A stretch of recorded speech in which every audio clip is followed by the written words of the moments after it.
Yo, it's your boy Luke Bell. It's your girl, Shaw Money. And as always, it's your man, Jam C. Bringing up the anchors, the Jam C. That's what I do. That's what I do. Can I get a high five for the team? High five for the team? High five for the team? We going vocal. We are the Pod Squad. People, what's up? What's up? So we going vocal today, y'all. Absolutely. You know what that means. We're talking because we got lips. Talking, chatting it up, chopping it up. Absolutely. Basically, what we do here is we just talk, give our opinion, give you our view of how we see things and things that goes on in the world. Just some thought-provoking conversations that we have, and we invite you guys, as always, to write us in to the email that you see behind us, goingvocal.com, goingvocal@gmail.com. Yeah, hit us up. We welcome all feedback, and if you do send in a response, we liable to send you some drips, some Going Vocal drips. So we got brand new drips, all sizes, all the way up to 2X, 3X. So if you sitting on the couch munching, we got your size. Hit us up, email us, Jam. What's that email address? Run it down. Goingvocal@gmail.com, GOINVOCAL@gmail.com. And that's all he get paid to do. That right there. This could be you. This could be you, people. But Lou, what we here to talk about this week? What we talking about this week? Today we're talking about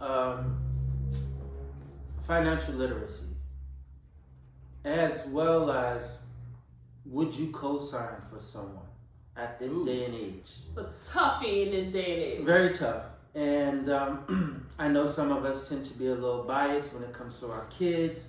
Some may feel a little guilty because they wasn't around, so they want to make up for lost So hold time. on, let's so the audience, for people who just crawled up from under a rock. When you say cosign, we don't mean cosign like cover my lot. We mean cosign financially. Financially, yeah. co-sign. So that's good. So now I can get some cosign from some other shit. Okay.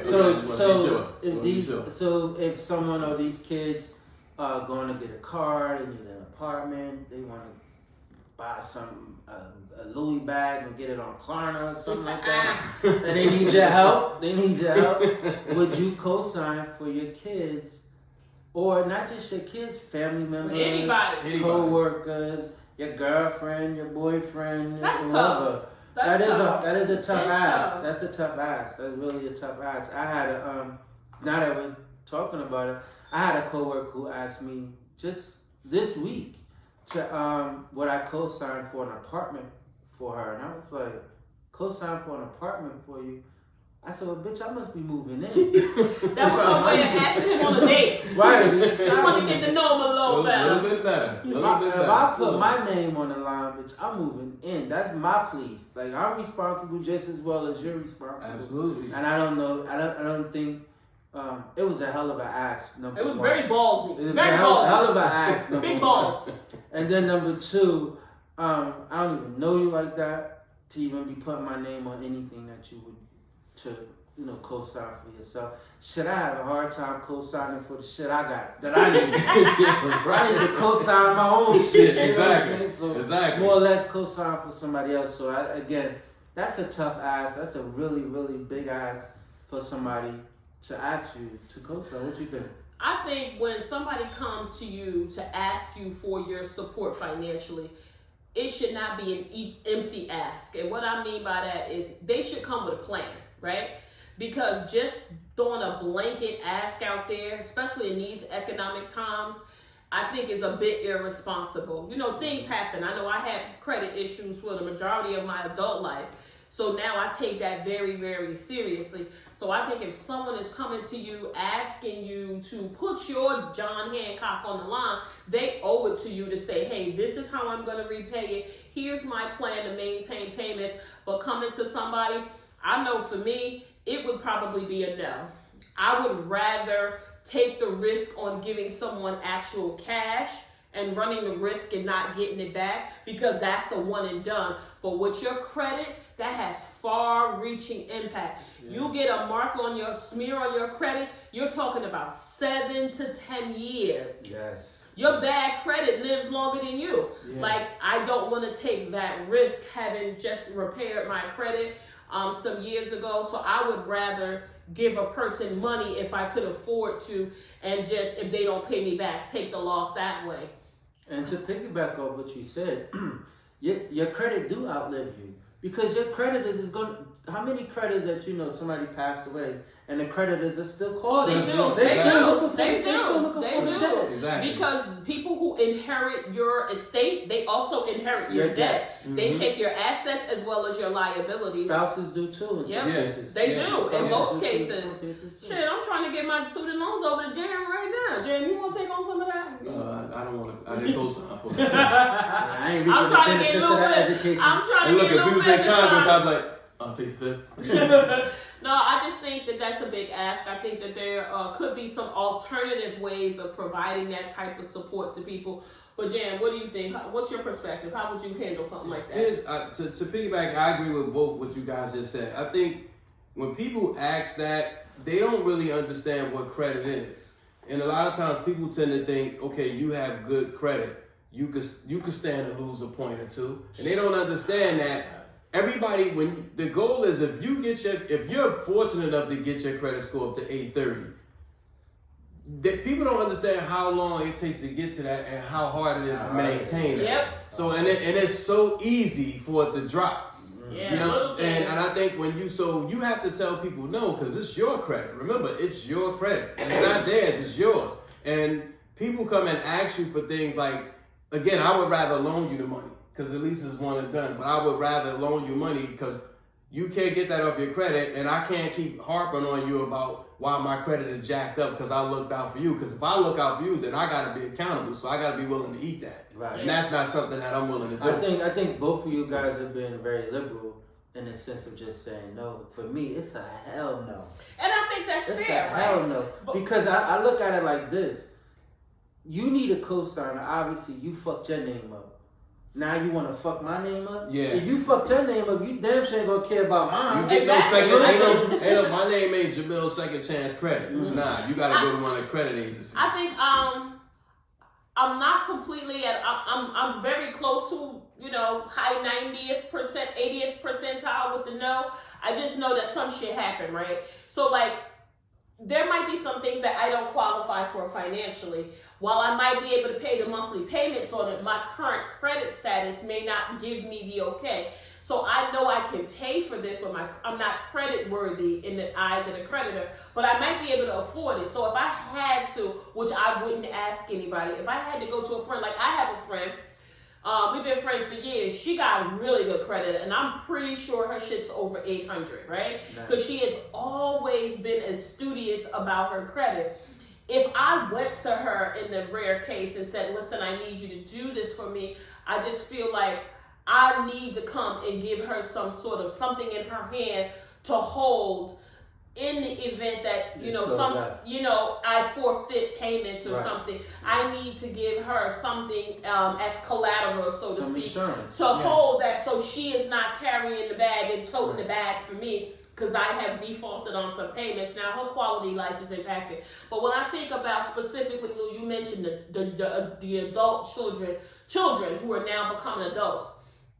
I think that there are ways to avoid that. If you teach your children financial stewardship at a young age, those $1, those $2, those $5 you're getting them, and they want candy, and I know it sounds really immature, but if you train up a child while they're young, the Bible says, right? So if you start telling them, you don't get to spend that whole dollar, you take half of it, and you put the other half in a jar, and you teach them that while they're young. Then they got apps that you can use, like when children do chores or they do things, you can grant them money and then they can use a credit card. Mm-hmm.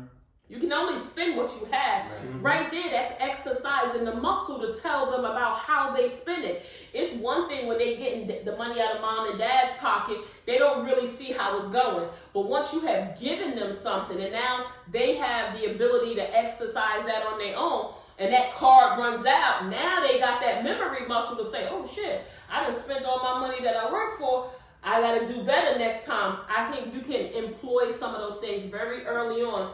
I just think, in the Black community, sometimes we're real hard with the no, but I've seen where people in other ethnic backgrounds they will put their children on a credit just to give them the 850 credit score. Right. They will add them to credit cards. Mhm. They'll do things. And every time they make a payment on those mortgage payments and their kids' names are on those credit cards and those mortgage bills, the kids' credit go out. So they come out of college and high school with A1 credit. We have to start thinking about things like that. Sorry for cutting. Oh, no, go ahead. I think the example that you just made, where you're teaching your kids how to not to spend it all in one place, put some up for a rainy day, put some up for a later day. I think that's great as far as saving. But when you're talking about credit, you're talking about the ability to pay someone back that has given you something. In You some understand? cases, that's in one some part cases of it. where you're paying it back and you're establishing your name to, because all credit is basically is saying that I want this, I don't have the money to pay for it right now, but I can sign my name on it and I can walk out with it. But it doesn't You get what I'm always saying? mean that you don't have the cash to pay for it right now. You are seen, your status is seen as credit worthy, and because Right. of your certain status, whether it's your finances and versus your assets and your liability, we think you're worth $10 and you can get $10 of free shit and you don't have to give us the money. You may have $10, but you may opt to put it on your credit. Right. That's why I'm saying a lot of families, to ensure that their children are financially, they're credit worthy. I wouldn't say financially shaped up, but when they're credit worthy, they put them on their credit cards as soon as they start turning 16. They put them as an authorized user, member on their card. So even from the rip, they coming out with top credit, and they haven't even done anything yet. They don't have jobs, they don't have anything, but they're seen as credit worthy. Right. And this will allow them to stand on their feet because they can live on that credit while they're trying to figure it out. Because they're giving a line of credit. At They some point, are. you get a line of credit. I You think, can get a I brand think- new car, you can get a mortgage and everything because you've been on your parents' mortgage and they got a $1.5 million mortgage and your name is on it and you're on their platinum Amexes. Now your credit is good and you haven't done shit. You haven't really earned it, but they have done that as a way to set you up. I think Yes. in our community, we need to start thinking about things like that. I think, to your point, it's education. It Right? is. That's It education. is. I They, think first we're- of all, we're- they don't we're- teach it in school, in Yeah. enough school. And They a lot don't. of times, in some households, it's not taught.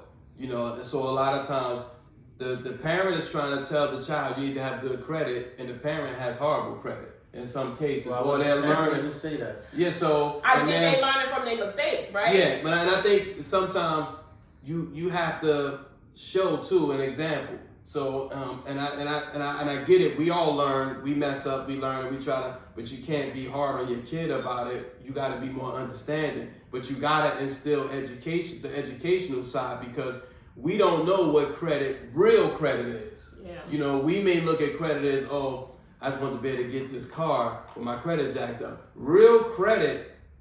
The first time I heard somebody, and it was a young black man, he told me when he got out of college, because his parents taught him about credit, he worked on his credit real good for a few years after school. He now has a line of credit, $30,000 line of credit. But that's not really a lot. No, it's not. That's really a lot. But for some people who've never had credit limit, $30,000 is enough to get you started. Oh yeah, yeah. So, I would I say mean, that. that's a hell of a start. No, that's what I'm saying. Off So rip, like you just might just come out of school off rip, you get a line of credit of 30. But that's grand. really not But you a never, lot. but you never did anything. You can't buy a car with I that. understand that, but no, but you if you can never done if anything you to listen, establish credit, and all you get that's is a great, line of credit, exactly. And to get a line of $30,000, credit, 30,000, that's a lot for shit, somebody. most 'cause- credit cards start you off with $300. No. Listen, exactly. but you gotta remember, you're setting your sights real low, right? That most people that are credit worthy, that is not a lot of. No, I know that. That's not what I'm understand saying. that. What Oh. I'm saying is he was a young man. Okay. Fresh out of college. Fresh out of school. He didn't really have to do nothing but just maintain that. But because he was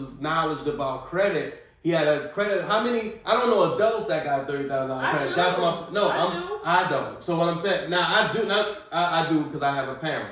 I'm saying like for young black men, I don't know many.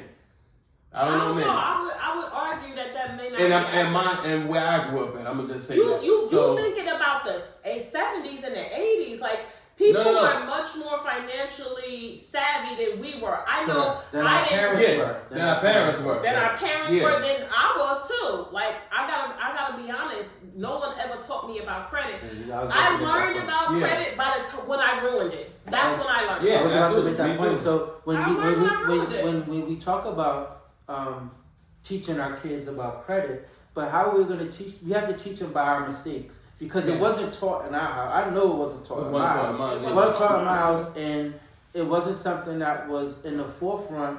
To be honest, college wasn't even talked about in my house. It was talked about in my house. But what I'm saying to you is that being literate, financial literacy, right? We have to first, for us, it came by trial and error. Yeah. We had to fuck up some shit to learn some shit. You understand what I'm saying? But I don't think that's the only way we learn, right? So we have tools now that can help us become educated. I'm talking about when you was coming up. You fuck it up. You gotta fuck it up. So I feel like there were tools, but they were very limited. Right. They probably weren't things that were within reach for us. So first of all, I know my daughter went to high school, right? Mm-hmm. They taught it in school. It was a class she had to take in 11th grade. For me, I never took a class in financial literacy growing up. Never. And even if it was offered, I'll be honest, back then, I wouldn't have took it because it probably was a boring class. But you know what happens is though, in the high schools, what happens is some of your teachers, they will probably brush over it, but not really educate you. It may come up just in the conversation, like you're gonna need something like A, B, and C. Like you might need to know about certain type of math because you may have to deal with money. Any money transactions. Credit is very simple math. It's addition and subtraction. You don't need algebra, calculus, or none of that. I just think that if you come from certain areas, the focus, I'll only speak for myself, the focus was more on survival, right? That's what it was, more on survival tactics. They did not see as far as we've come today and beyond. They weren't thinking about those things. They were thinking about the immediate needs, keeping a roof over your head, and no one was taking the time to think about, encouraging you to go greater than that. When I was younger, they told you to get a civil service job, right? The college fair, when I look at the type of college fairs that they took us on, it was really a disservice to a lot of us. Mm-hmm. They were not well organized. They didn't follow up. They probably only spent the bulk of time with a small population of students who they really thought had potential. But they took a bunch of us on the bus and they just let us, dropped us off at the college. Like, what the fuck are we supposed to do? I remember going to the to college fair and I stayed in the cafeteria most of the time. I went around the tables, I got a bunch of booklets, and we went into the Seton Hall cafeteria. Wow. And I just remember that I was so intrigued by the cereal thing. You could turn it and the cereal came out. Oh, I gotta get one of these at home. But you think about it too, and I'm going back to when I was a kid. How can it be financial literacy when there's only one check coming in once a month? Yeah. It's hard to have that conversation. It's hard to. Yeah, that's out of reach. It's out of reach. There's nothing to say because in 2 weeks I'm dead. I'm dead in the water. Like, you know what I'm saying? So there is nothing to, and I think we probably don't run into that as much today as we did back when we probably were coming up. Mm-hmm. But I think that nowadays people should be a little more financially savvy. Should talk to kids more about what to do with their money, how to spend their money, where they should put it. Let me ask you this question. Goes to both of you guys. So, do you think financial literacy? We know it's not so much. We know that it may not come up over the dinner table conversation. But it should. So no, you're right. It should. Do you think that there's an accountability to the school and the parents, or just one? I think just the parents. I think it's a family discussion because it varies, right? I think it varies. It would be difficult for an academic institution to try to have that conversation and tailor it to all the different audiences in there. That's why it's really important to have that conversation at the dinner table, because you know what your family structure is. You know it's a lose point whether you have 1 check, 2 checks, 3 checks. I think that young people should get jobs. I don't see a lot of young people working right now. I know I worked ever since I was 14 years old. So that has always been a path that I think really helps build a lot of character, and it will help build that financial stewardship. For young black men in my community, I think that's where credit gets jacked up because nobody learns how to appreciate the value of a dollar. So when you ain't working to get that's my point. Punching the clock at McDonald's exactly. like I had to do. So when you come in the game, your credit is going to be jacked up because you're going to probably have no credit, little to no credit. Because if you never had any work experience, you didn't develop no credibility or business relationship with anybody, any company. Bank, nothing. So for most black young men, they're going to be leaning on their women to co-sign. Yes. And that's going to always be a cycle, and that's a future topic, that baby boy complex. So it's like, you start leaning on your lady, and I get sometimes you want to help him, and then they put those things in his name, and they're not married. So now she co-signed the car for him. Now he got the car, he got other chicks in that car that she co-signed for. We know that's the reality. I mean, it is. That's the reality. It is a reality for some people, but I think there are some really helpful things that you can do. That's why, to Lou's point, those conversations should start at the dinner table, and there are some things that you can do to employ to help build that muscle and exercise that muscle. Give them that green light card. Set up there's tons of apps out there where parents can, set up chores, and once the kids have done it, they can release funds to help kids understand it's just not an unlimited pool of money, because now a lot of us spoil our kids, right? And they get this, like, they want it all, but they need to understand that balance, right? So I think having some of those apps, being real strict about what you give them and how much you give them and when you give it to them, and letting them exercise to see what it's like to swipe a card and when that shit declines. Let them feel that pain to know that, no, you can't have it now. So that also motivates them to work. But there are things that you can do when you can buy your children stock in companies, right?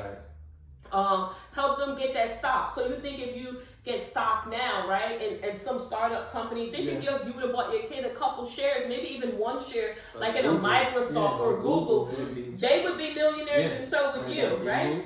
You can get, savings bonds, right? Remember, you used to write the essays back in the day? Because I won a couple savings bonds. Those things take time to mature. And that'll give them something to work towards. That's why I'm just not a big fan of giving it, especially to the kids, like my personal children. I don't think that helps them out, right? Now, God forbid they get into some sort of, financial strain. I'm definitely going to be there to help them. But I think putting them on my credit, I don't know that I would do that, because I feel like that's mine exclusively. To y'all, what you guys said earlier in the show, the children of today are blessed because they have a lot of outlets to fix their credit. Remember the car? What's the new car? Chime. They got cars like Chime where you actually get credit for spending. And I think that if you have, like, let's say Acorn. Yeah, they have like a job. You actually can get your check on the card, and you can use the card, and every time you use it, it helps your credit score. But even in so that, it's like they're actually helping you develop a lot of credit. I don't know how it works, but even in that, it's an education learning. Even in that, right? It's just kids getting money. They're going to work and they're getting money, but if they don't know what to do with it, but here's the thing. That's where education from the household comes from, because now they have all these. Every bank now has what's called like a teenage card, or I think Chase does it now as young as 6 years old, where your child can get a debit card. My daughter has that. And I think what they do is to start the conversation. Well, hopefully you start the conversation at home with your children on how important credit is. So by the time they do become of age to where they're out on their own, they never have to lean on mom and dad for as far as cosign. What I think too, and I just thought about this, and I'm thinking of my own situation with my daughter, right? So she has her own debit card. We put money on it for her to have money. What she do with it, she never spends it because she always waiting for us to spend out. Right? Of course.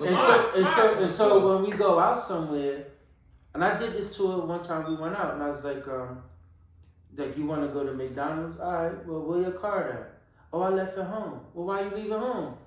I was with you. Yeah. I was with you. I didn't need it. You know what I'm saying? You are the debit card. I didn't need it. You're right. You're walking debit card. Visa card. So I think that's something that, and you probably all can contest to this as well. When kids have money, they do not want to spend it. They Not don't. when they were They don't. Not period. Yeah. You be like, yo, you want to get your nails done with that money you got? Yeah. Your birthday Right, money, Yeah, right? no, right. yeah. They don't want to spend We that deal money. with that now. We But deal if with they, that but now.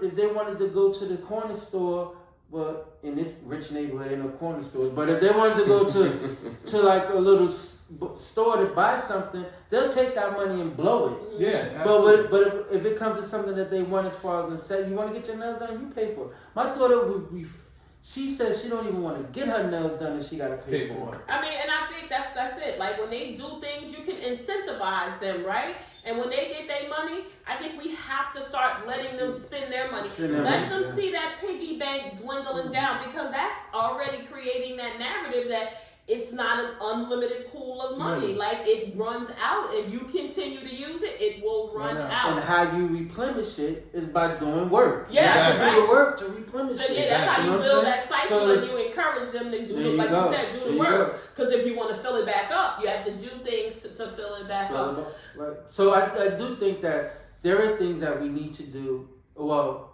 my kid is still young. I can still teach her some things about literacy, financial literacy, and what she should do and how she should go about, earning money, how to save money, if she wanted to invest money, not to be so frivolous with her money, and not, because I think it's more emphasis and more concentration on the drip or clothes or looking fresh or looking fly or making sure you got the right video on social media as opposed to what's in your bank account. You know what I'm saying? It's like that meme with Bill Gates and Mark Zuckerberg. It says this picture it's $1 billion in this picture, and none of them got any labels on. Right. You know what I'm It's saying? true. Yes, It's true. it's true. I think it's just conversations that you need to have about what your family dynamic is and being realistic and honest. I just know for me, I was always honest with my children about what we really had and what we didn't have. I did not want them to have a false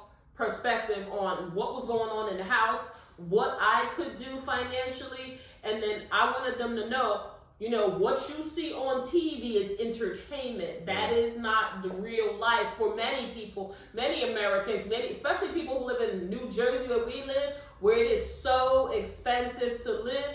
Like, even if you start off with a big check, once you hit rent, this shit is gone. You've utilized a large portion of your disposable income. And then you got to start checking those things off. I mean, I've let my kids see my bank account in the negative. I'm not ashamed to say that. And they've asked for things, and I said, we don't have it. We don't have it. So I think it's really helpful to really start those conversations early. But I want to throw something out there. So we talked a lot about our kids, right? And how we would handle it. I think we talked about tools and different techniques we can use to start them to exercise that muscle, get more, acclimated with credit. So let's talk about friends and family, like maybe extended family. Would you co-sign for a friend? And if so, what are the circumstances? Would it have to be a health issue? They needed a car because they're going to lose their job or something like that. I'm just throwing those things. I hope those not happening to anyone. But like, what would be the circumstances if you were to ever consider it for a friend or an extended family member? I think for me, because I do believe that, and this is the rare and extreme case for me to do it. I do think there are times when people do need a second chance and they do need to get a leg up, and I may be that person, but it has to be something. I can't say what would be the particulars of why I would do it. It just have to be something that I would have to feel on the inside, and I feel that I know that. All right, even if they can't cover it, I can cover it on my own. Because in my mind, if I can put my name on it, I gotta be able to cover it when they can't cover it. Makes sense. You know what I'm saying? Okay. But I do feel like there are sometimes in some instances where people do need a second chance and do need a leg up. You know what I'm saying? And now I can't break down the particulars of what that may be. It just has to be a gut feeling for me to go you would on. know when it was right? I guess I could say, depending on to your same thing to piggyback off of what Lou said, it would depend on the individual. One, how credible they've been. I get it. Everybody does need a second chance, but you gotta show me. It's not just about what you tell me. It's about the work I've seen you over the past few months, years, however. because somebody's giving me a second chance. Right. So I'm not a person that turns a blind eye. I believe we're all here to help somebody in some shape or form or fashion. Right. But it can't be to the detriment of your financial sanity. I So think that's fair. I think if it's somebody and I gotta feel it in my heart like you, because all you can see is the work that they're putting in, but you don't really know their true intent until they complete the mission of paying off whatever you help co-sign them. But you So should let me always ask help. you this, right? So you both said that there may be some circumstances in by which you would want to help someone get a leg up and get that second chance, right? To get equal footing. Mhm. Let's say you do that, right? Mhm. And let's say they default, and that was putting you in a jam. Would you sue the person? Let's say it's $10,000. I mean, let's put some numbers on it. Let's try to make it real. Okay, 10K. Let you sign for something for $10,000 for somebody, and right? what's owed on them? Let's say they owe still $8,000, and they defaulted. The creditor is no longer going after them. They're looking at you. Right. This person is in a situation. They under the radar, and now they tap dancing and knocking on your door. I don't know if I would sue. Why not? Because most creditors will sue them if they don't get their money. Okay. You know what I'm saying? So I don't know if I would go that route. But they're not going after them now at this point. In this particular scenario, they're coming after you. I Because you understand co-signed. But even by me suing them, ain't gonna stop them from coming after me. Okay, so let's you get what I'm saying? So let's say I still gotta get the money to pay them to get them off my ass. So how would you address it? So if the person defaulted, the creditors are now calling you because they can't reach this person. How would you go about it? Like trying to rectify this? What would you do? I would one have to work out some, because if they're not getting in touch with them, they defaulted. Obviously, they're not answering my calls because they know why I'm calling. They know why I'm calling. Yeah. So They ducking you they too. ducking me They ducking too. you, It's yeah, obvious, yeah. obvious, they Okay. ducking. So now I need to work something out with them to work out the best arrangement that will fit in my budget to keep my name clean, the best as possible. Yeah. I don't know, going to court, I don't know if that would. That ain't really your way. You feel like that's not your way, I mean, or It ain't, one, it ain't my way, and two, if they ain't got the money, going to court ain't gonna make you give it to me any faster. that's fair. If they don't have it, they just don't They just have don't it. have it. Right? Mhm. They're just gonna smear on the credit that's already fucked Now up. if they're out here and they, you see them partying, Yes. they living it up. I had that happen They to me living it before. up, and you I still. had that happen to me.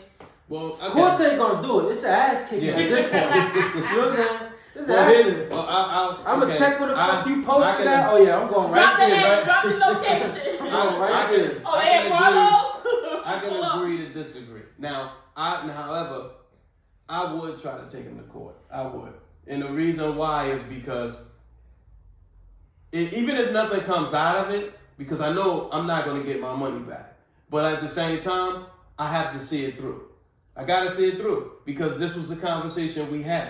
So I could either A, opt to walk away and just say, you know what, work out a payment arrangement, pay it off, and never deal with the person again, or C, or B, I'm gonna still take care of them and still push it forward. I'm not gonna just let you off the hook like that. Because right now, we can't take it to the street no more. Because you go to jail, you got too much at stake to lose. So I would push the agenda. And again, if nothing else comes out of it, I'm gonna still push I it guess in. that's why I have boundaries. You can ice pick a motherfucker. Yeah, you can. Cause You I can. should have closed back up. Yeah, you can. You can. I just think that's why I think I have boundaries set up now because I've been burnt so many times. Because I think I've always wanted to help people get that leg up, right? Mm-hmm. But I have conditioned myself as they have to want to get that leg up, and they have to find the path. And me just giving it to them isn't really helping them the way I think it's helping them. I'm just giving them some temporary relief, and I don't think that's the path. So that's why it would be a very rare case for me. Like I said earlier, I would rather give someone the cash and let them go, and you have to figure out your path, then establish some sort of connectivity through some legal contractual obligation. I don't want that. because they're still not learning. And the likelihood is that they're probably going to screw the credit up or whatever you give or do for them. Again, now you on the hook, and I don't want to be that bait on the hook. So that's why. You're right. I mean, I know how hard I work for my money, and I work in a very tense environment. So just to be giving someone a piece of that and having them connected when I know how hard I had to work for my credit, I think that's a no for me. But so let me just one question. Don't hold. Please try to remember what you're about to ask her. Let me ask you. No, because it may take a turn. So why do you think the young women, young black women, because I can't speak for no other nationality, and Latino women, why do they co-sign for these guys when they know his credit is messed up, and they know even though she has the best intentions, she wants them, but they're not married. But she decides to co-sign. I think that comes along with the relationship. I think that's an emotional thing. That's but the credit is so forever. But they're not thinking about that. They're thinking about that relationship they're in right now, and it's all wonderful. You see all the best in this person, and you want to help them. That's an emotional relationship. I don't have that emotional attachment to someone where I want to do that for them. So that's great. And it also comes with immaturity. You talking about people who might be 21, right? They ain't thinking about what they're gonna be doing when they 48 or 49. Listen. I'm thinking about that. I'm putting it out there. We're gonna start what's called the credit genie. So for all these single women out there, and when your boyfriend come and asks you, yo babe, could you co-sign? My man got a Benz at one of the auto group places. You think you could co-sign for me? Okay, give me 1 second. She get right on the line. Lou Bim on dial 3, credit genie. My boyfriend want to get, and then Lou Bim, you could give it to her in the raw. Like, bitch. Exactly. It's time for me. Run, bitch. Run. Get out of there. Run. Go look back. No, I just think that, sometimes when you're really young, you think you got your whole life ahead of you. When you 21, 49 seems like a whole lifetime away. But them years creep up fast, right? Mm-hmm. Them years creep up fast. So I think that's why if you start having those conversations very, very early on, your person at 21, they'll have really good credit, and they're not going to be inclined to just screw it up. So I think it's important to do that. So what's the takeaways for today? What's today's takeaway? We gotta get this point. Oh, we got this point. I'm sorry. I didn't forget. I almost forgot what I was going to say. No. Go ahead. I got a two-parter because I thought about this as you were talking, Mel. So one, what do you think about when a person comes to you and say, listen, I want to, I want to get this car. I make this much. They give you like their financial breakdown, right? And they say, well, this is how I'm going to pay it back. So it's almost like they give you their business plan on how they're going to pay it back, right? Mm-hmm. But what do you think about this? What if you put them contractually, like you draw up something in writing, get it notarized, you sign, they sign, and contractually, you're obligated to pay me my money back or some shape, form, or fashion. Right. You know what I'm saying? Yes. Off rip. Right? Mm-hmm. So even in your contract, you can say, look, I'm punching you in your motherfucking face if I get my motherfucking money. You know what I'm saying? You can put that in the fine print. In the fine print. With an asterisk. I'm a bust you on your shit. Nope. All up in here. Nope, your shit get bust if I don't get my motherfucking money. Right. That makes sense. It doesn't. But that goes back to your point, right? So if their credit is already messed up, right? I asked you if you would take them to court. The only way you can enforce that contract is to go to court because you've executed it, right? But in order to get that, enforced, you got to take that to court, right? No, but I just want that part that I'm going to bust you on your shit. So that's what it's really about. Luke then wants that document and he will crack your shit, right? Bust you on your shit. I mean, I think that's one way, honestly, seriously, I think that's one way you could go about it. And I guess that could, add the seriousness to it to tell a person, like I'm not giving you this. This is a contract. Mm-hmm. This is an agreement. Right. Make it real for them and you. And maybe they then won't default on it. But I do think that could be a path if you had to go down that road. And then we also thinking about, we just took it automatically if someone doesn't pay us back. Yeah. Right. What about those who do? I think that it works out, right? Those who do, we did a good thing. What we didn't ask either, too, and I just thought about it. What's your limit? that you're willing to co-sign. I gotta go What with is the the side of limit? my credit. I ain't going dumb crazy with it. Yeah, Like, That's what I mean. So there's a limit. Like there's a you limit. gotta go as long as my credit will let them go. Motherfucker. I think That at leash this gonna point, be kind of short. Word. at this point, they can only get me to co-sign. But what about finger. spouses? I'm What gonna about co-sign finger. spouses? That's it. Is that do Ooh. spouses fall under that umbrella? It can. It could. It can. It can. It could. Cause you got to think like. Be ye equally yoked, the Bible says. Not financially, man. So, no. Look at your face like, No, you always. know, I think always. I think when it's a spouse situation, it becomes a business. So if anything, maybe if one's credit score is weaker than the other, then the best thing you could do is allow that person to fix their credit. You don't even have to get involved. They got to do the work. but they need a cosign. But no. If he or she has to be mature enough to know, okay, I'm not gonna put that on my significant other. Because I realize that hear me out. Because you have to think about self when it comes to something. The same way you got to think about your credit too. So if it was me, I can help you, but I probably wouldn't co-sign. If my credit was weak, I'm not gonna ask my wife to co-sign for me because there's some things I need to fix I in would order ask. to get my credit I would started. ask. Damn sure. I would ask. I wouldn't. I would. Because I know one thing. One thing I know is for certain. And two Now they can put you on your We credit live in a house history. together. You won't give me my shit back. Yeah. I would You ask won't my pay it. spouse. No, I get it, but the Even when point, we no, but separate, you gonna pay. but that's what I'm saying. But there are a lot of alternatives leading up to that. It shouldn't be something like, okay, tomorrow, you know what, babe, I want a Ferrari. Well, that's So just being ridiculous. but that's the point I'm getting at. I think when you marry, you already married. So You let's already say joined you at the already hip. exactly. So you know what you can afford and what you can't. So if you know, okay, my So, credit. but if we married, ain't it a we? That's It is. why I feel like But I then would if do that's the it. case, then it should never come to that then. Come to what? A cosign? Yeah, it shouldn't come to that. But shit, we came into this motherfucker.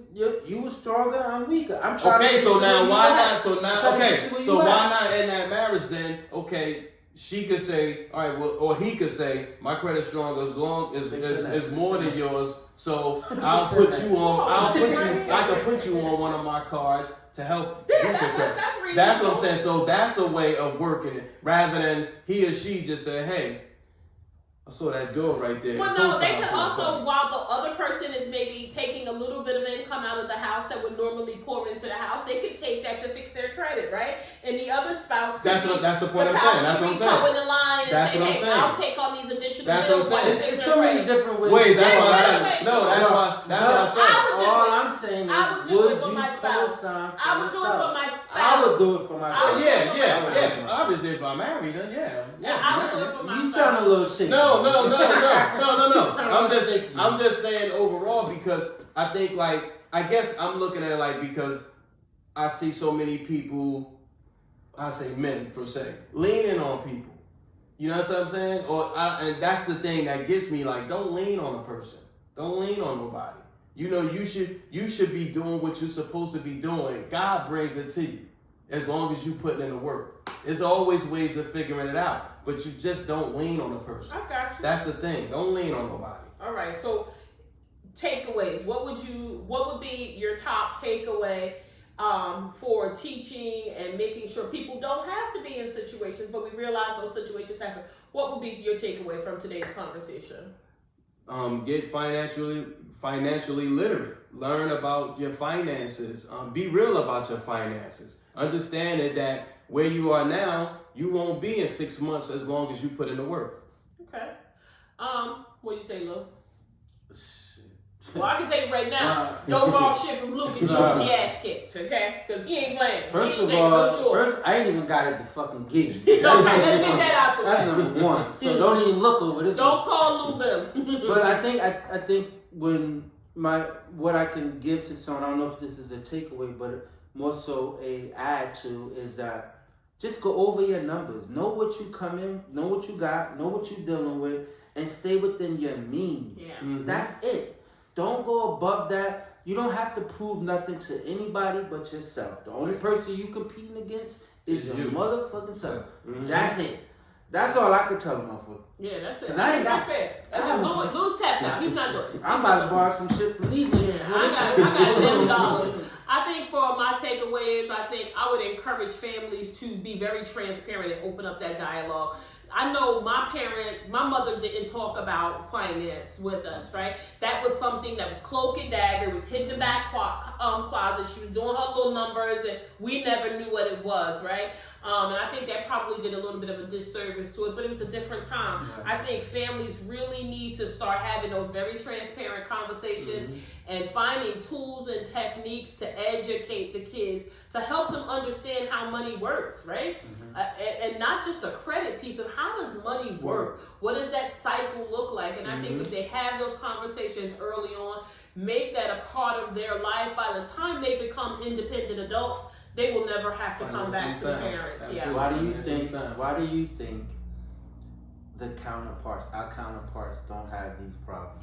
Because I think they have those conversations, and I think they have resources. Not that we don't have resources. I think they have those conversations, and they take steps like putting kids on credit cards at 16. I never did that, right? That was something I learned about maybe 7 to 8, 9, 10 years ago, right? But my kids were already starting to leave the house. I mean, not that I couldn't still do it, but they start doing that stuff because they think about building that generational wealth, right? They don't want their kids to come into debt when they come out of college, so they do all kind of things to avoid that, to give them an equal playing field. I think that they don't have financial literacy conversations because they live by example.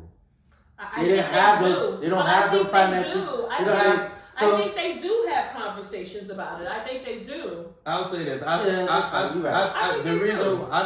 think it comes up at the dinner table because, again, how they live, and I think it's the example set before them. You have to have that conversation, even now, especially now, even if it's just a 5-minute conversation. You start 5 minutes, it turns to 10 minutes, and the next after that is a half an hour. But you have to have those conversations, especially with our kids coming up today, because there's so many resources that we don't take advantage of. And they're taught to take advantage of those resources. There's all kind of We're things. not. You can give your spouse a one-time tax-free gift once a year. People do that just to reduce their tax liability. They give their spouses that one-time big gift every year. They talk to their children. They put their kids on credit cards. They get their kids stocks and bonds. Instead of buying them Jordans and the PS5, they might buy them stocks in a company that they know it's coming up. There's things you can do with your 401k to help your family out. People get insurance policies as a way of an investment. Those are all things you can do, right? And there's so many more that I don't even know. There's just things that I know that came to the top of my mind. But I think people in different economic statuses do those things to build that generational wealth, to make sure that their kids inherited that. But and they're prepared. Sometimes they don't have to do that because they already know that the money's being passed down. In some cases. And then they have that privilege, right? That they're already walking into a Fortune 500. What happens is, I think that's more like that 1%. I think the average family is trying to make their young adult children work for what they get. They're not just handing them something. Everybody wants to see their kids do well, right? So, of course, as parents, we're going to do just certain things. It just depends on how much you make will determine how much you can give. But I do think people are trying to make their young adult kids. I think especially people in their 40s and their 50s, we're still really young. And I don't think, our lives are not over. Right? We're not retiring right now. So we telling the kids, hey, we're going to give you a little card, but you got to make it work. This is here what we're giving you. This is a one and done. You got to make it work. You got to build a legacy. Credit, Good credit can help you build the legacy. Yeah, Good credit your score can footprint. definitely help you build better And legacy. learn how the credit scoring system works. Mhm. Because it took me a long time to kind of like really demystify that. We should definitely bring that back as a I was just topic. about to say that. If you are a financial investment person or a financial educator, we would love to have you on the show. We're just sharing our thoughts based on the mistakes that all of us are made, living outside of our means, thinking credit is free. But we'd really like to have someone come on. So if you know someone, you are that someone, please hit us up at the email Goingvocal address. at gmail.com. That's goingvocal at gmail.com. GOINVOCAL at gmail.com. Hit us up. And with that, it is Somebody get my their shit favorite together. part of the show. My favorite part of Listen, the show. Can I start the show off today? Well, we gotta tell them what part of the show it Okay. is. Is get your Shit shit together. Okay. Because y'all need to wrap it up. You should raggedy out getting them streets. And why do we need to tell somebody to get their shit together? Because the shit that's always happening, we're seeing things in the media, in the news, we're experiencing it. I be experiencing it. And it doesn't matter who it is. It doesn't matter who Who it it is. is. It could be a place, in person, thing. It could be anything. But we gonna talk about it. We want to hear from you. Come on, Jam, hit it up. My get your shit together is going out to this guy. I don't know him personally. So I'm at Costco. I'm gonna keep it short. I'm at Costco. Not another shopping experience. I go to Costco, as always. I'm going to get my vegan meats and what have you. So I get out the car. I'm looking for a shopping cart. I get out the car. I see this guy now. I don't know his nationality, but he looked like he was Palestinian. And I'm just guessing. But he That's looked like he was very Palestinian. specific. No, Okay, he but looked then- like it Right. Well, because no, he looked because his tone. He could have been Okay. But all right, I'm getting out the car. I see he's coming back to his car. He's putting his cart up. He put all his items in the trunk of his car. He had a minivan. So as I grabbed the cart rack, homeboy has a bag of trash, 13-gallon bag of garbage. He has trash. He took out his car. He brings it up to the cart rack where the trash can is and sits it on top of one of the carts where the guys put all the waters on and sits his trash there that he had carrying around in his van to go to Costco to dump his trash. Are you serious? And nobody said, no, I'm very serious. Oh, wow. So for that, man, oh my God, get your shit together because Get your I don't shit need to see together. something like that. And I'm You like, should've yo, reported he him. literally took his trash out at Costco. You He walked should've out the house, reported him. took trash, left it at Costco. You should have reported him. Costco's not a dump site, is it? No.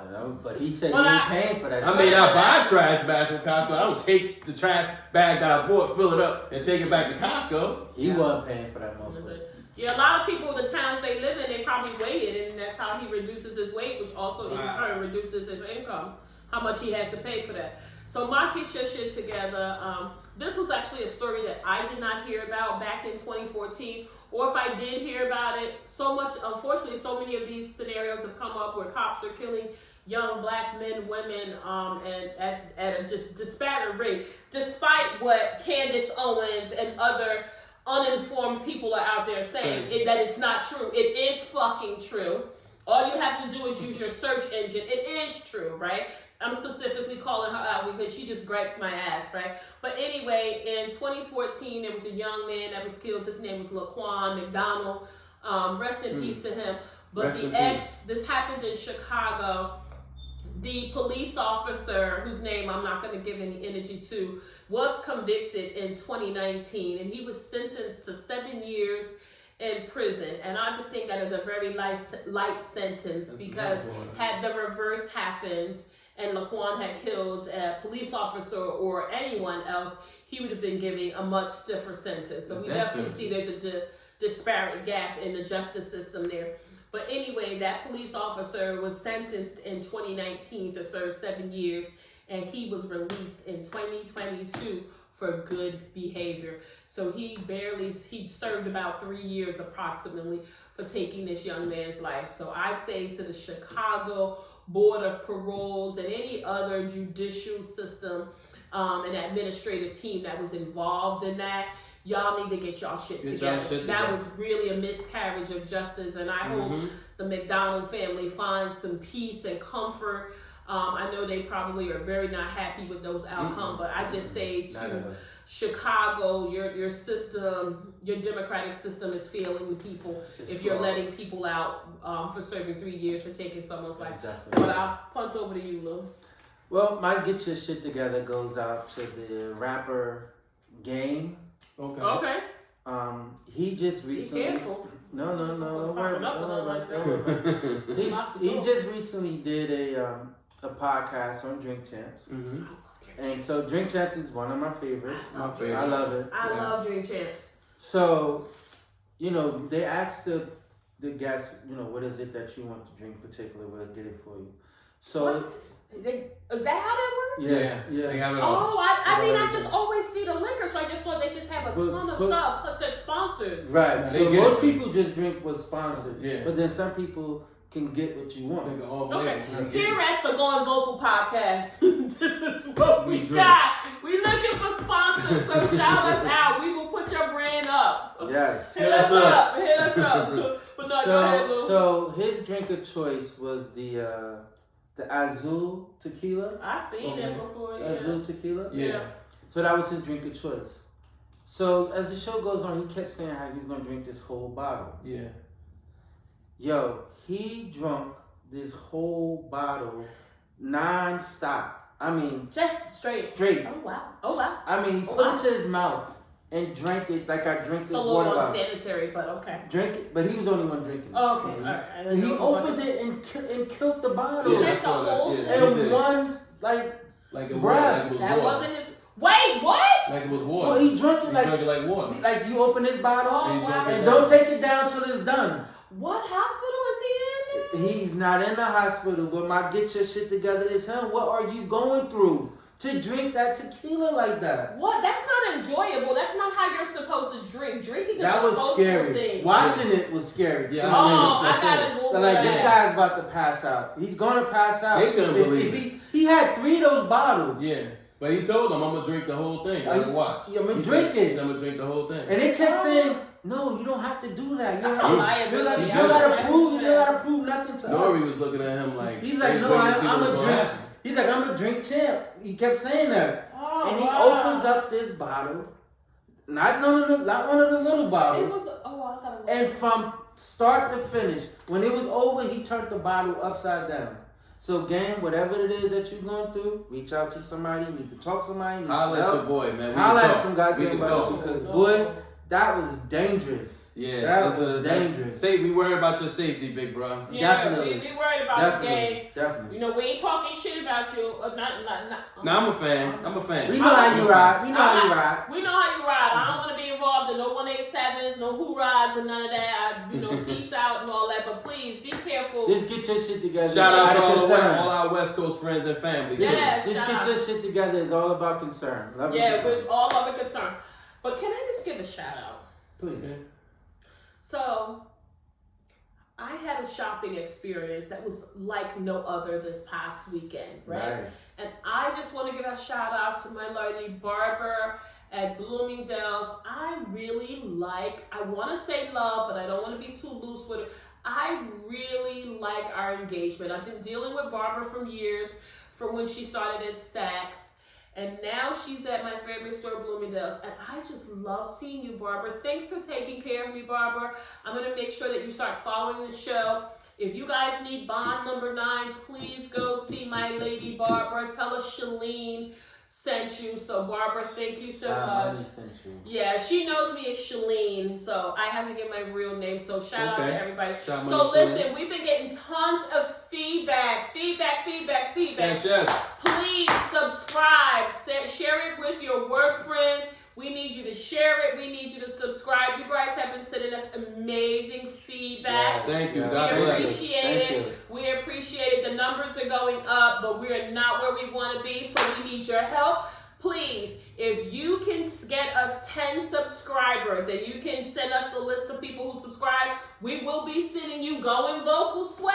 That's right. So don't miss this opportunity. Come on, get in the drip. Get in the drip. So continue to send the feedback, but we need you to share. We need you to subscribe and keep all of that feedback coming. And with that saying, peace. We out. Peace. We out.